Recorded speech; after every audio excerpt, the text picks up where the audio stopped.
Hello friends, welcome to all of you. दोस्तों, आप सभी का एक बार फिर से आपके अपने परिवार, आपके अपने चैनल शहीद आजम भगत सिंह कोचिंग क्लासेस में मैं दिलीप सर हार्दिक स्वागत, अभिनंदन एवं वंदन करता हूं।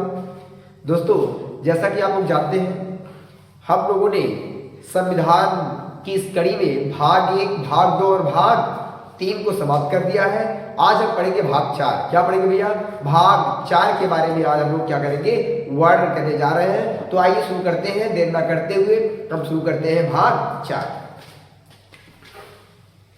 आज हम पढ़ेंगे भैया भाग 4। क्या पढ़ेंगे? भाग 4। भाग 4 में क्या भैया? भाग 4 में क्या है? डीपीएसपी, हिंदी में कहते हैं राज्य के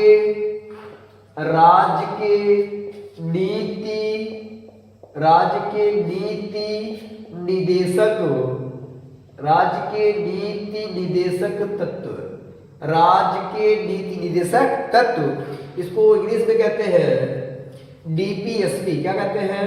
डीपीएसपी। एसपी वाला एसपी यही है, हाँ। एक फुल फॉर्म देखिए, अगर आपसे कोई पूछे तो क्या होता है फॉर्म बताइए। डायरेक्टिव,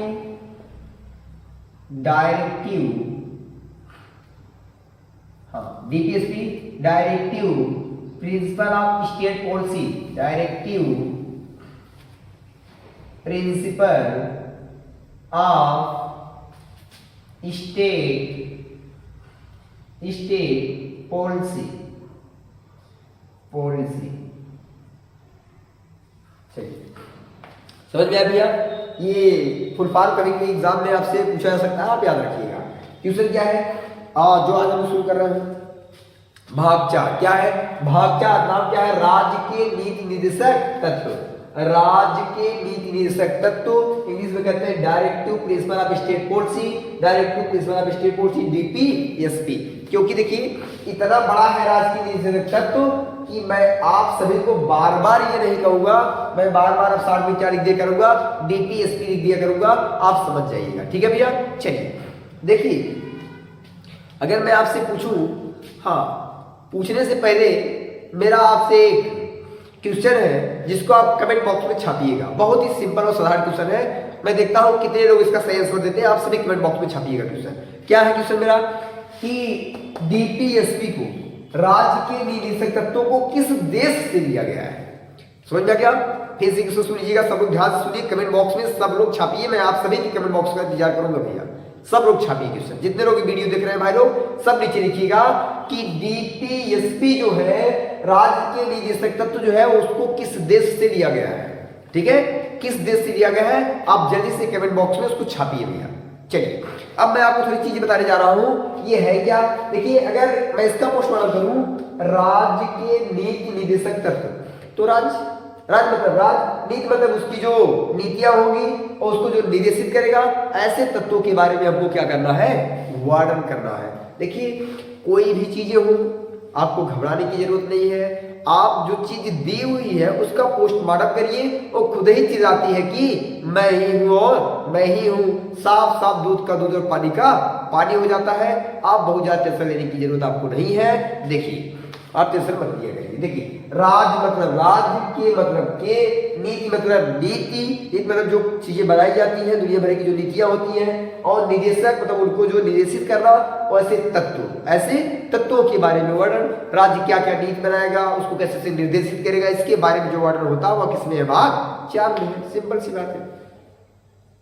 कोई समस्या हुई नहीं? आगे चलिए। कहते हैं ये जो नीति तत्व है, ये राज्य का, यह जो है राज्य का व्यक्ति के प्रति कर्तव्य होता है। प्रति क्या होता है? कर्तव्य होता है। वेरी सिंपल है भैया, ध्यान से समझिए, घबराना नहीं चाहिए, नहीं तो निपट जाएंगे लोग। देखिए, राज्य का व्यक्ति के प्रति क्या होता है? कर्तव्य होता है। मतलब जो राज्य है उसका कर्तव्य होगा, व्यक्ति के प्रति क्या क्या कर्तव्य होने चाहिए, क्या क्या करना चाहिए, ये राज्य करेगा। ठीक है भैया? ठीक है ना? ये राज्य का क्या होता है? कर्तव्य होता है। कहते हैं ये कौन कौन सा न्याय बन जाता भैया? ये सामाजिक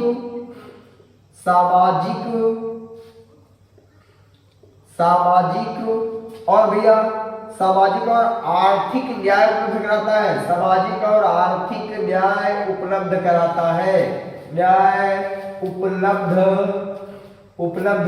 कराता है।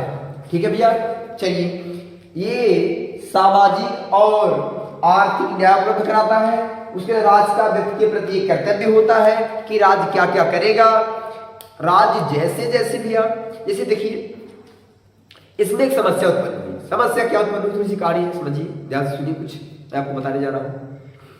जैसे अभी हमने मौलिक अधिकार पढ़ा, मौलिक अधिकार में साफ साफ कहा गया, क्या कहा गया मौलिक अधिकार में, कि भैया सभी व्यक्तियों को मौलिक अधिकार दिया जाएगा जो राज्य के क्या होगा, विरुद्ध होगा। राज्य का क्या होगा, विरुद्ध होगा। अर्थात राज्य अगर ना चाहे फिर भी उसको लागू करना पड़ेगा। लेकिन यहां देखिए ये राज्य का कर्तव्य है, राज्य चाहे तो लागू करेगा और नहीं चाहे तो लागू नहीं करेगा। इसमें आप कुछ नहीं कर सकते, इसमें आप कुछ नहीं कर सकते। तो भैया ऐसा हो सकता है राज्य करे या ना करे तो भी समस्या है। इसलिए क्या किया गया, इसमें ये साफ साफ कहा गया इससे सामाजिक और आर्थिक न्याय उपलब्ध होना चाहिए, अर्थात सामाजिक और आर्थिक न्याय के बारे में वर्णन किया गया।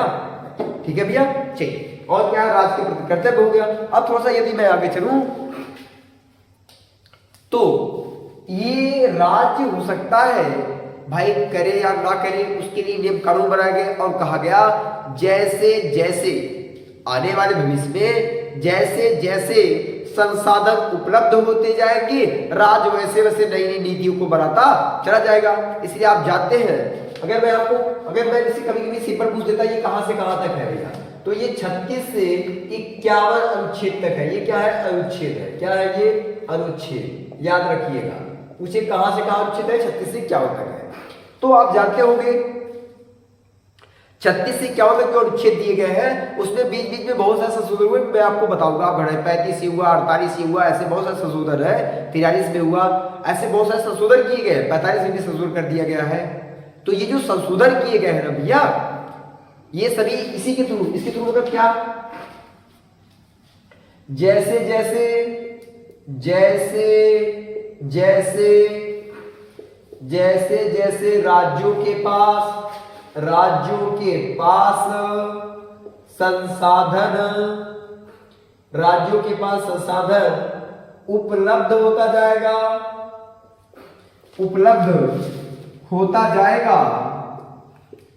जैसे जैसे राज्यों के पास संसाधन उपलब्ध होता जाएगा वैसे वैसे राज्य नीतियां बनाता जाएगा।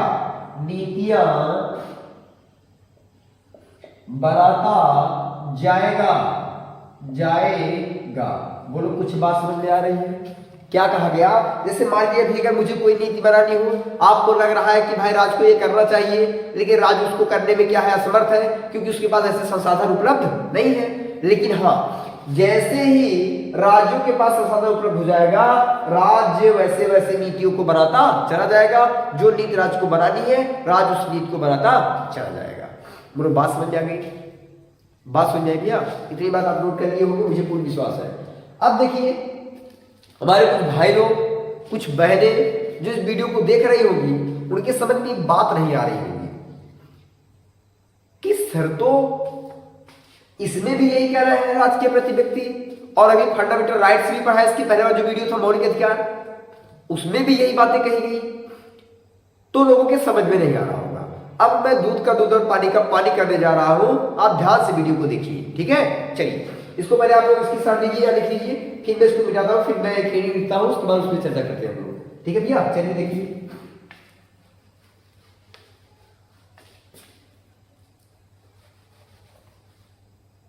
इधर देखिए, मैं थोड़ा सा इसका पोस्टमार्टम करने जा रहा हूं, आप ध्यान से देखिए। हेडिंग क्या है भैया? हेडिंग ये है, डीपी, एसपी और एफआर में अंतर। एफआर मतलब फायर, एफआर में अंतर, ये आपकी हेडिंग है। इसको थोड़ा सा हम लोग रीड कर लेते हैं। चलिए अब देखो इन दोनों में अंतर देखते हैं। चलो हम लोग यह लिखते हैं एफआर इधर देखते हैं डीपीएसपी, डीपीएसपी कहीं भी आप लिख सकते हैं, कोई दिक्कत नहीं है। दोनों का 10 समझिए। इसका मतलब है एफ आर, ये कौन है, एफ आर है, एफ आर मतलब फंडामेंटल राइट्स, और ये है डीपीएसपी।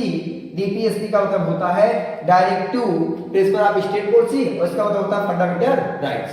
देखिए ध्यान से समझिए दोनों का अंतर, अंतर समझ जाएंगे आप, समझ जाएंगे। देखिए पहला अंतर क्या है दोनों भैया, पहला अंतर क्या है, बोलिए पहला अंतर क्या है।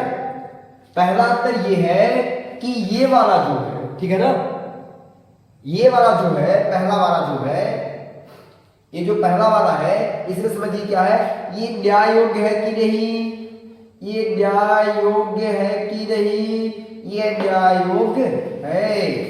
न्याय योग्य है का मतलब क्या हुआ, इसमें यदि आप कोई नियम कानून बनाते हैं, राज्य कोई नियम कानून बनाता है, आपके खिलाफ होता है, तो आप कानून जाएंगे सुप्रीम कोर्ट में, तो सुप्रीम कोर्ट उसको क्या करेगा, अगर वो गलत होगा तो गलत ठहराएगा, सही हो तो सही करेगा। लेकिन इसमें क्या है, देखिए इसमें कहता है यह न्याय योग्य नहीं है, न्याय योग्य नहीं है। न्याय योग्य क्या है, ये नहीं है, न्याय योग्य नहीं है का मतलब समझ रहे हैं ना। इसमें कहा गया है, ये साफ साफ कहता है राज का नीति है, राज ने बना दिया तो बना दिया, आप इसमें कुछ नहीं कर सकते भैया, कुछ नहीं कर सकते आप, ये राज की नीति है, राज ने जो कह दिया सो कह दिया, अर्थात ये न्याय योग्य नहीं है और ये न्याय योग्य है। दूसरी पॉइंट क्या है, ध्यान से समझिए, दूसरी पॉइंट क्या कहती है, कहती है कि यह एक ही व्यक्ति पर बल देती है। एक व्यक्ति मतलब क्या हुआ, एक व्यक्ति मतलब क्या हुआ, जैसे फंडामेंटल राइट्स प्रत्येक व्यक्तियों को दिया गया था। जैसे अगर मेरे मौलिक अधिकारों का हनन होता है तो मैं सुप्रीम कोर्ट जा सकता हूँ ना 32 का सहारा लेकर, और 126 का सहारा लेकर, सॉरी 226 का सहारा लेकर हम कहा जा सकते हैं, हाई कोर्ट जा सकते हैं। 226 का सहारा लेकर कहा हाई कोर्ट, और शायद इसकी पहले वाली वीडियो हमने 126 बता दिया था, तो आप याद रखेंगे 226 का सहारा लेके हाई कोर्ट और 32 का सहारा लेके सुप्रीम कोर्ट जा सकते हैं। अब देखिए क्या सुनिए, अगर पहले ये फंडामेंटल राइट्स एक व्यक्ति को प्राप्त है, एक व्यक्ति मतलब मुझे प्राप्त है, आपको प्राप्त है, हम सबको प्राप्त है, अगर इसका उल्लंघन हुआ तो हम आप डायरेक्ट जा सकते हैं कि सुप्रीम कोर्ट, हाई कोर्ट। लेकिन यहां इसका उल्लंघन हुआ तो हम आप जा सकते हैं नहीं, ये तो राज्यों के नियम कानून है, इसलिए हम आप नहीं जा सकते। अर्थात ये किसमें बल देता है, ये प्रत्येक व्यक्तियों पर भाई बल देता है, और ये सामूहिक रूप में बल देता है, याद रखिएगा। जैसे अगर किसी व्यक्ति का नियम हो, ये एक एक व्यक्ति के बारे में बताता है, प्रत्येक व्यक्ति, एक एक व्यक्तियों के बारे में, एक एक, आप अगर ना समझे तो कह सकते हैं प्रत्येक व्यक्ति, एक एक व्यक्ति पर बल देता है, एक एक व्यक्ति पर बल देता है। और ये क्या है भैया, ये सामूहिक व्यक्ति पर बल देता है, किस पर, सामूहिक, ये सामूहिक व्यक्ति पर बल देता है, किस व्यक्ति पर, सामूहिक व्यक्ति पर बल देता है।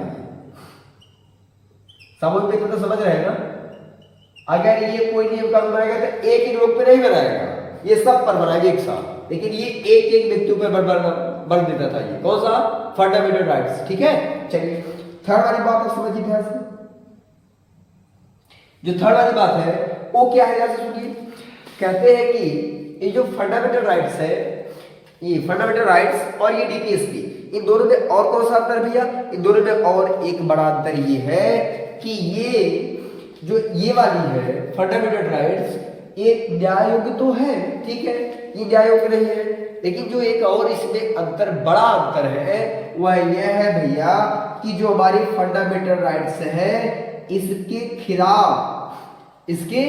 खिलाफ आप कहा जा सकते हैं, सुप्रीम कोर्ट जाया जा सकता है, इसके खिलाफ आप न्यायालय में जा सकते हैं। इसका उल्लंघन होने पर, इसका उल्लंघन होने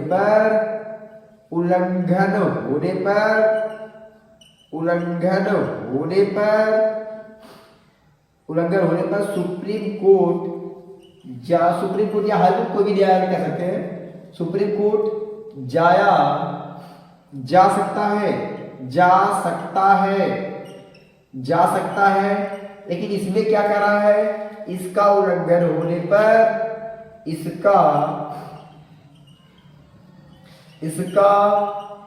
उल्लंघन होने पर, इसका उल्लंघन होने पर सुप्रीम कोर्ट नहीं जाया जा सकता, नहीं जाया जा सकता, जाया जा सकता, नहीं जाया जा सकता है। देखिए आपको चीजें समझिए एक बार, न्याय योग्य है, ठीक है, ये न्याय योग्य नहीं है, प्रत्येक व्यक्ति पर बन देता है, ये सामूहिक पर देता है, इसका उल्लंघन होने पर सुप्रीम कोर्ट जाया जा सकता है, इसका उल्लंघन होने पर सुप्रीम कोर्ट नहीं जाया जा सकता। अब जल्दी से इसका स्क्रीनशॉट लीजिए, फिर हम लोग आगे चलते हैं।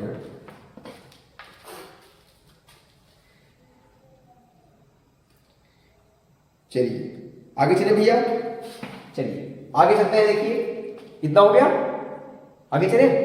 देखिए अब थोड़ा सा इसको मिटाना पड़ेगा, मिटा के नीचे लिख दी, नीचे। चलिए यहां तक नहीं आ रहा है, इसलिए हम लोग इसको मिटाना पड़ेगा थोड़ा सा।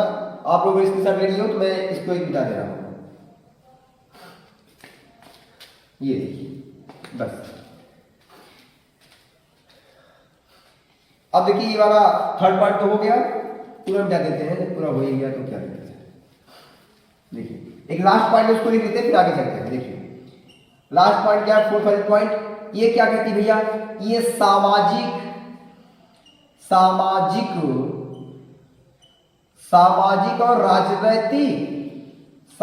और राजनैतिक न्याय के बारे में बताती है, सामाजिक और राजनैतिक न्याय का वर्णन करती है।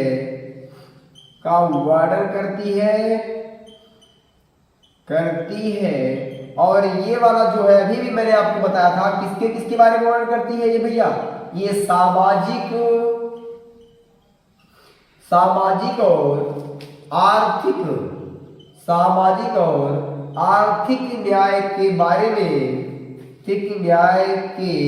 वर्णन करती है या बताती है। बारे में क्या करती है, ये वर्णन करती है। चलिए ये दोनों में क्या था, अंतर था, किसमें इसमें और उसमें, दोनों में क्या था, अंतर था। इसको आप भी लिख लीजिए जल्दी से, सुनिए पहले, पूरा समझ में आया है कि नहीं, आप लोगों को नहीं समझे कैसे सुनिए। पहला क्या था, ये न्याय योग्य है, मतलब कि यार ये मेरा है ना, मुझे मौलिक मिला है, अगर कभी उल्लंघन होता है तो मैं सुप्रीम कोर्ट जा सकता हूं कि नहीं, सुप्रीम कोर्ट उस पर कार्रवाई करेगी कि नहीं करेगी। लेकिन इसमें क्या है, ये राज्य का खुद कर्तव्य है, राज्य का मन कहेगा करेगा, नहीं मन कहेगा नहीं करेगा, आप कुछ नहीं कर सकते, इसलिए न्याय योग्य नहीं।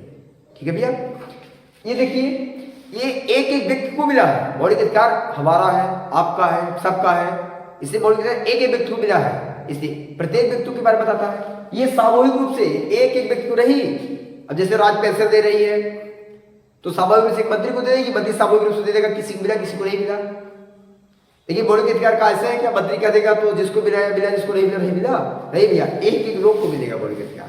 ठीक है, तो सामूहिक हो गया।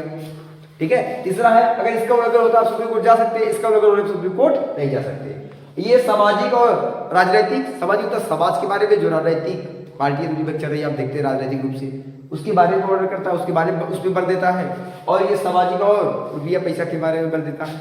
ठीक है, इतने फंडामेंटल है, आप उसमें या फार डीपीएसपी भी अंतर समझ के होंगे। समझ गए भैया? चलिए अब थोड़ी सी चीजें हो उसमें चर्चा करते हैं।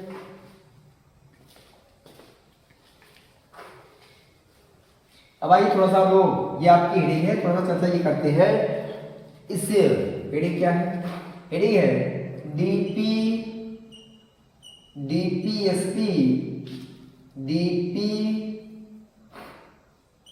डीपीएसपी पर निम्न विद्वानों के मत, निम्न विद्वानों के मत, निम्न विद्वानों के क्या मत, अपने अपने जो राय विचार लोगों ने दिया उस पर बात करते हैं। जब में बहुत बार पूछा जाता है, एक सबसे ज्यादा पूछा जाता है, बहुत ज्यादा इंपॉर्टेंट है, इतना इंपॉर्टेंट है कि आप पूछिए मत। फिर भी मैं आपको दो बताते रहा हूं। कितने बताते रहा हूं? दो। आइए 2 3 देखिए। पहले है महात्मा गांधी कौन है? महात्मा गांधी जी है। महात्मा गांधी जी ने क्या कहा? कहा कि जो डीपीएसपी है ना, जो डीपीएसपी है यह सामाजिक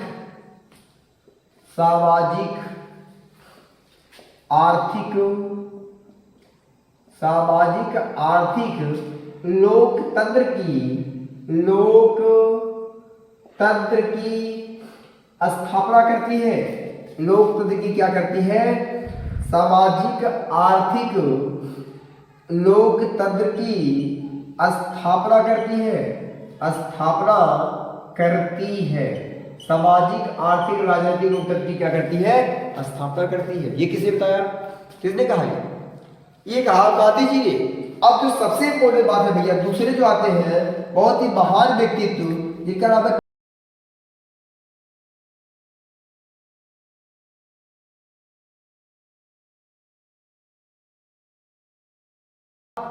यह एक ऐसा चेक है जो बैंक अपनी सुविधा अनुसार भुगतान करती है। एग्जाम में बहुत बार पूछा गया है।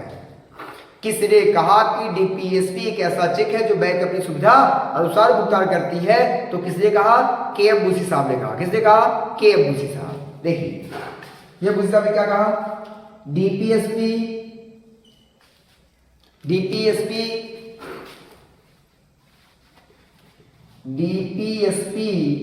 एक ऐसा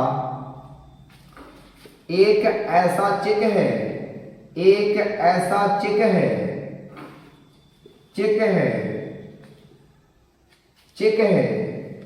बैंक अपनी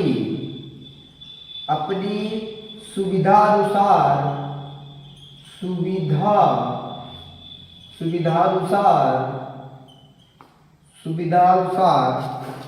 भुगतान करती है। बोलो भैया, दोनों बात सुनिए, दोनों वेरी इंपॉर्टेंट है। एग्जाम में आपसे कहीं ना कहीं ये वाला बहुत पूछा जाता है। आप इसको खूब बढ़िया से नोट कर लीजिएगा। और ये वाला यही दोनों आपसे एग्जाम में पूछे जाते हैं। क्या क्या है सुनिए। महात्मा गांधी जी ने डीपीएसपी पे क्या अपना मत दिया? उन्होंने कहा डीपीएसपी अर्थात यह हमने लिखा था, मतलब डीपीएसपी ना कहना चाहे तो बार बार उचित नहीं है। डीपीएसपी सामाजिक आर्थिक लोकतंत्र की क्या करती है? स्थापना करती है। और के.एम. मुंशी साहब ने क्या कहा? डीपीएसपी एक ऐसा चेक है जो बैंक अपनी सुविधा अनुसार भुगतान करती है। ये किसने कहा? के.एम. मुंशी साहब ने कहा। इसको भी आप जल्दी से नोट करिए और इसका स्क्रीनशॉट लीजिए, फिर हम लोग आगे चर्चा करते हैं। जल्दी करिए। हो गया भैया? चलिए देखिए, तो कुछ विद्वानों के मत और डीपीएसपी के बारे में क्या चर्चाएं रही, हमने इस सभी पे चर्चा कर लिया भैया। अब आप जानते हैं डीपीएसपी अनुच्छेद कहां से कहां है? 36 से 51 तक है। आज इसका इंट्रोडक्शन था, इसका क्या था? परिचय की क्लास रही। अब कल से हम लोग अनुच्छेद शुरू करेंगे नेक्स्ट वीडियो में। मतलब आपकी जो नेक्स्ट वीडियो आएगी उसमें 36, 37, 38, 39 क्रम से हम लोग एक अनुच्छेद के बारे में बात करेंगे। जैसे वीडियो आपको लगी हो आप कमेंट बॉक्स में कमेंट जरूर करें, और अगर अच्छी लगी हो तो वीडियो को लाइक करें, अपने दोस्तों में शेयर करें, और भैया चैनल को सब्सक्राइब करें। अगर नए हैं तो सब्सक्राइब करें, और अगर पुराने हमारे जो भाई बहने देख रहे हैं तो अपने मित्रों में शेयर करें, उनको भी सब्सक्राइब करने के लिए कहें, ताकि आपका ये जो भाई, आपका जो मित्र, आपका जो भी मुझे समझते हो, अपना छोटा भाई, बड़ा भाई, अपने गुरु या अपने शिक्षक जो भी आप समझते हो मुझे, तो भैया उसके, ताकि आप लोग उस जो मतलब रेशम उसे समझते हैं आप, अपने भाई, अपना शिक्षक, अपना टीचर जो भी मुझे मानते हैं आप लोग, तो ताकि ये जो चैनल आपका चल रहा है शहीद आजम भगत सिंह के नाम से, ये बहुत ज़्यादा पॉपुलर हो सके। पॉपुलर क्या मतलब, आप लोग अगर अपना इसलिए प्यार देंगे तो एक ना एक दिन हम लोग भी उस ऊंचाई पर पहुंचेंगे जहां आज लोग पहुंचे हुए हैं। वो दिन दूर नहीं है जिस दिन हम लोग भी उस ऊंचाई पर पहुंच जाएंगे। तो दोस्तों आप लोग इसको ढेर सारा प्यार दीजिएगा, लाइक करिए चैनल को, सब्सक्राइब करिए चैनल को भैया, और शेयर करिए, और जम के शेयर करिए, ताकि लोग भारत के कोने कोने तक ये वीडियो पहुंच जाए और आप अपना प्यार इसलिए इसी तरह बनाए रखें इस चैनल पर। इसके साथ मैं अपनी वाणी को विराम देता हूँ। जय हिंद, जय संविधान, जय भगत।